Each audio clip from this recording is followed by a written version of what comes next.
looking at the underlying energy, right? We're going to be starting off with the Three of Coins, and the Three of Coins is all about setting a tone or setting a premise for your expansion, right? This is expansion in the sense of like ready to do the work, put in the effort. You know, it's patience is required here, of course, when it comes to that kind of energy. But because of course you're waiting for whatever you've been manifesting to come in. You've been putting in the work, but I feel like as well, right? This is you guys, you know, considering. Oh, excuse me. No, that's not the Three of Wands. I'm sorry. It's the Three of Pentacles. I don't know. I've seen it as Three of Wands, but this is honestly you guys planning for the future, trying to figure out, you know, based off of everyone's weaknesses and strengths, how you guys can move forward. You know what benefits, what you guys, you know, what you guys benefit from the most working together. You know, that whole dynamic, right? Figuring out what your dynamic brings to both, you know, what does both of your sides bring to the table, if that makes sense. Like, what do you do that can help the other person? What does the other person do that can help you? But also, it's just about figuring out, you know, which, if there's a future at all to even be had in the first place, right? Trying to figure out if there is even a future between you and this individual, right? The reason why this Three of Pentacles, Three of Coins is coming up is because of the Ace of Wands. And I think I just messed up this deck too. Okay, but awesome with the Ace of Wands. Okay, damn, you all started out taking action on the relationship. You know, this is something that you wanted, you went after it. Definitely no holding back whatsoever. And this is now about, you know, I think you guys went with passion, went with your heart. You didn't really, you know, think about how the future would turn out. You were just in the moment with it, which is not a problem at all. So now you guys are contemplating and thinking about what plans need to be made going forward, because there is something, there's either this was reconciliation for you guys. The Ace of Wands can indicate that, you know what I mean?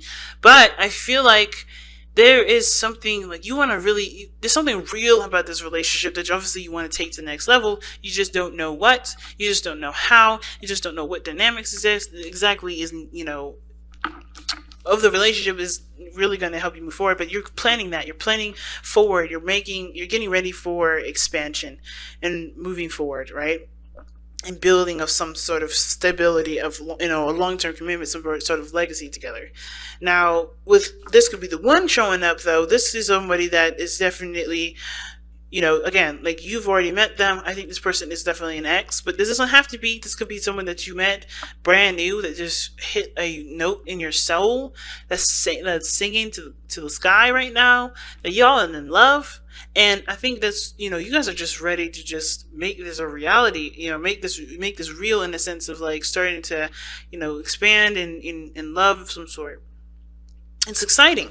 Now, starting off with this person here, pick the side, whichever side resonates with y'all the most.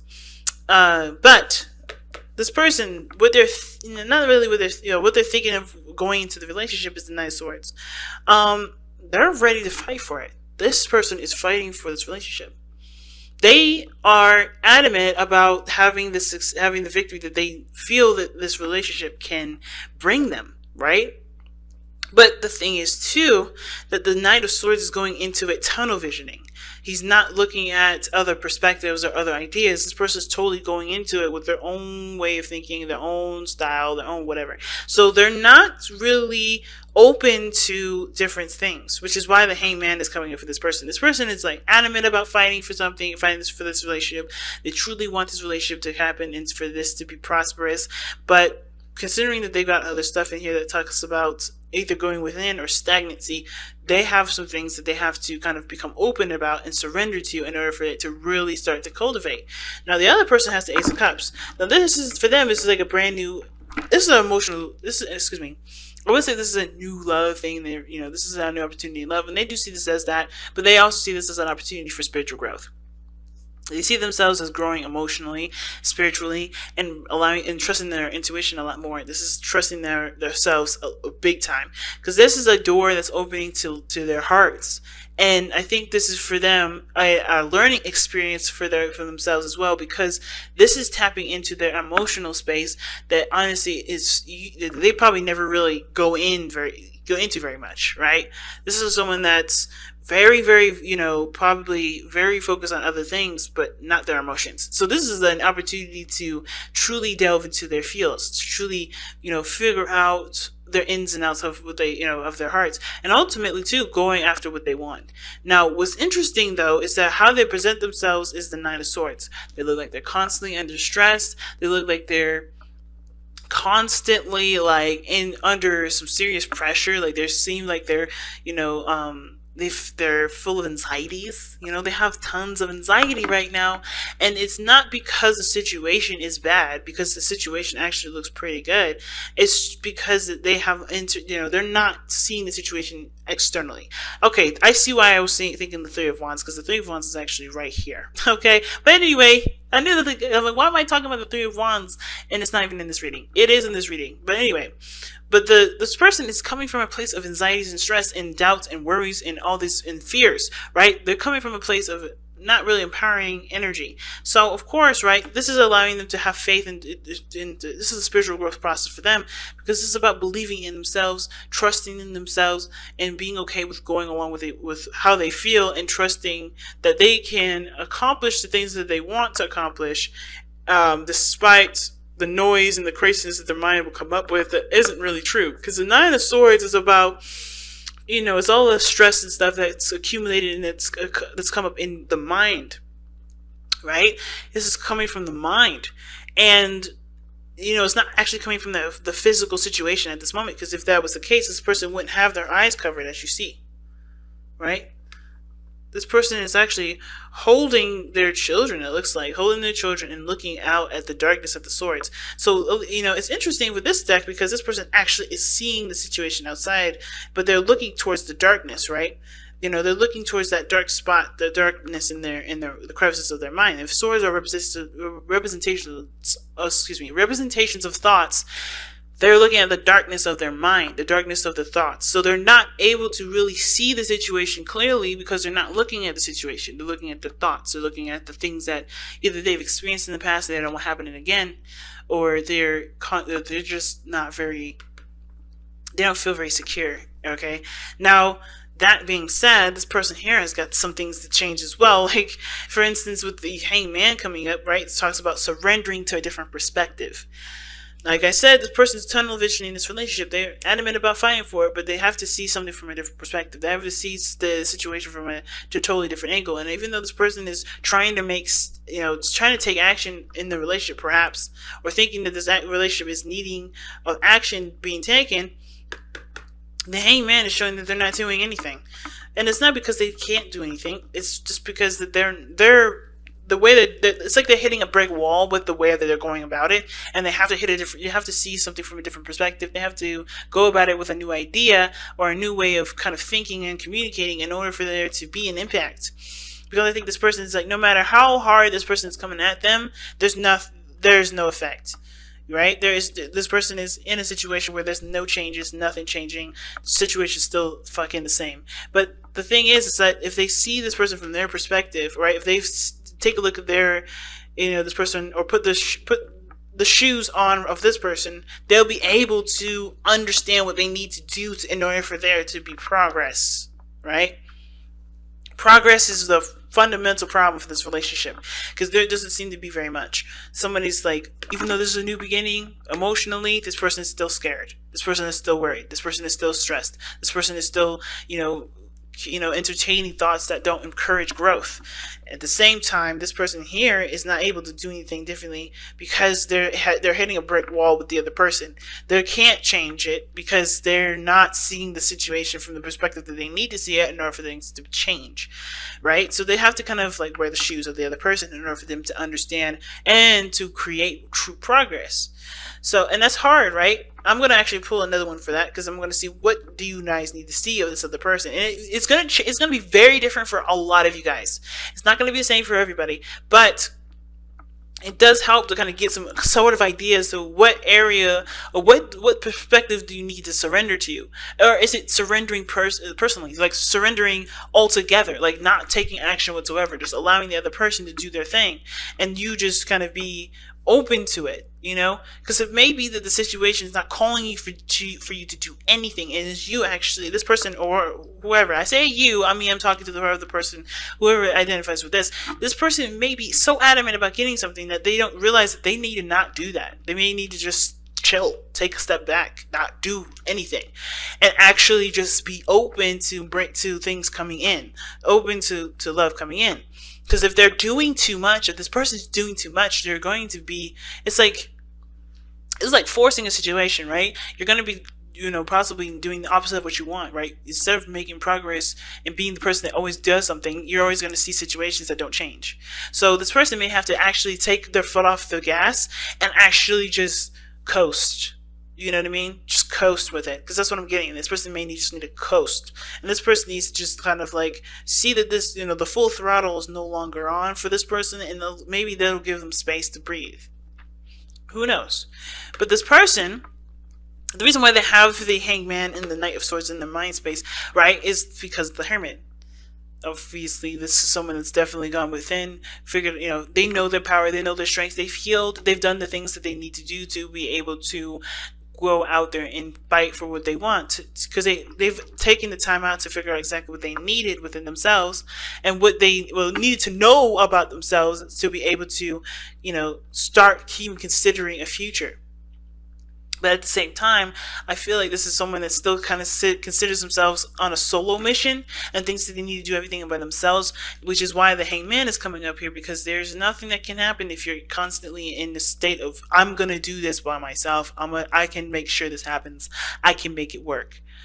Independence is great, but when you start thinking that you can do things on your own in a dynamic of a relationship and you expect goodness and balance in the relationship, you're not going to see the results very happy. You're not going to see good results from that. You're not going to see the results that you want, because if you're doing all the work, you're always going to see yourself. You're never going to see the other person, because you're not considering the other person or giving the space needed for the other person to do what they need to do.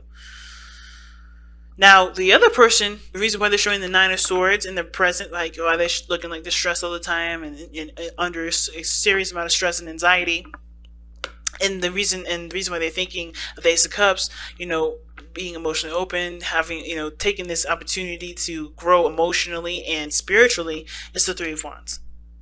Is that they see that there is expansion, there's potential for greatness in the relationship. But of course, there's work that's going to be needed. And I think that this is the doubts of their capability of doing it, right? This is their doubts of their capability of making this future happen. And so it's not about whether or not the other person works with them or not. It's about if they can do the work that they need to do. If they can, do what they need to do to accomplish that. And at the same time, this person may have done work before, and they may have, they may have been, doing some things in regards to the relationship to improve it, and they have yet to see the results of it. And I think here's the thing, right? I think it's going to take time, of course, understanding that there's going to need to be time dedicated to growing a healthy relationship, because nothing happens overnight. And I think this person's anxious because it hasn't happened yet. Something that they've been, improving, right, is not quite yet ready to come in yet, because they're not in a position of accepting that. So they're not open to it either. Even though they know this is a brand new beginning, their hearts have to be open, they're not open to it because they're stressed about what could go wrong. If they stop thinking about what could go wrong and be open to the possibilities of greatness to come into their lives, things can really start to grow and prosper. But right now, this person has to find the faith in the self, and the relationship is helping them do that. It's forcing them to look at themselves and figure out where their strengths are, so that way they can expand in their life. Because the King of Pentacles, it's interesting, what brought you two together is the King of Pentacles. Independence and stability that you guys show yourselves, right? It's very interesting. I'm actually going to pull an extra card for that, because I don't quite know why the King of Pentacles is coming up for, what brought you two together. It could have been that a Taurus brought you two together. It could have been that, financially you guys were, set. But the King of Pentacles knows his worth, knows his value, ready to commit. The King of Pentacles. Why is the King of Pentacles coming up as the reason as to why Sagittarius and their soulmate is together? The King of Wands. Wow, damn. Excuse me, guys, my throat's going crazy. But the King of Wands is the reason as to why the King of Coins, or the King of Pentacles, is what brought you two together. So passion and honestly commitment, like you guys felt stable and safe in this relationship. You felt like you guys were grounded enough to be yourselves. What brought you two together was you guys, okay? Like your energy, your fire, your energy of go getting that person, getting the person that you wanted. That's on you. Like the reason why you guys are together is because this was what you wanted. You knew your value, you knew your worth, and you went and got it. Or somebody of fire energy definitely was, adamant about having the relationship, right? Because the King of Wands only does what he wants to do, and he can be extremely ruthless. And the King of Pentacles is very practical, very solid, very stable, and they're of grounding energy. And I kind of feel like both of you guys are, well, one of you guys is the King of Wands, and one of you guys is the King of Pentacles. So you guys both, in your own ways, brought each other together.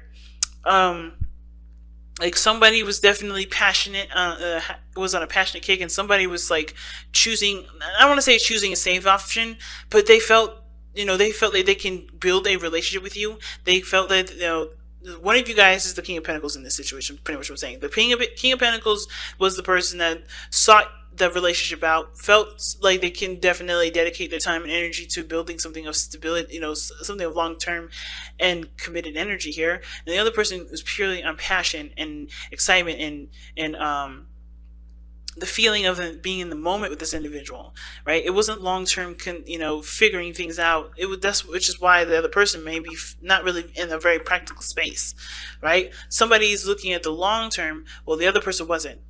Okay, and I think the person too, in some weird way, the King of Pentacles either was a person that that was open to providing stability for somebody that had this creative energy that they needed, that honestly needed that space.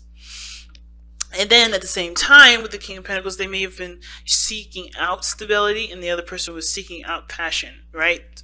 So it's interesting, but you have two masters here, two masters of practical thinking, of stability, comfort, routine, patterns. Like someone is very structured in the way they are, and the King of Wands is this flamboyance, unique themselves, not really thinking about the future too much, just being in the moment. But the challenges you both face is the Eight of Coins, which is progress, hard work towards a stable, an outcome. And there's no progress being made. And it's mostly because I think there's a dynamic in the relationship that's showing that's needing a bit more, belief in love and care. Okay. Wow. Very interesting reading, family. But, wow. I don't know. I don't know what else to say, to be honest. I think I've said everything. But you guys have true love. This love is a once-in-a-lifetime love. Wow. Yeah, so, I feel like I've said everything I needed to say about this reading. Like, I'm trying to think about, what else these cards could be telling you guys. And I feel like the biggest thing that I guess to take from this reading is that, being open and surrendering to the situation, surrendering to to what's actually happening, what's actually real, what's going on. That's the best way to move forward. Because I think there's too much of trying to make this happen or not really making anything happen because there's a lack of understanding. Like truly embrace the situation and be open to new things. Be open to adjusting things, be open to actually, seeing what's going on in front of you to assess how the future can pan out forward.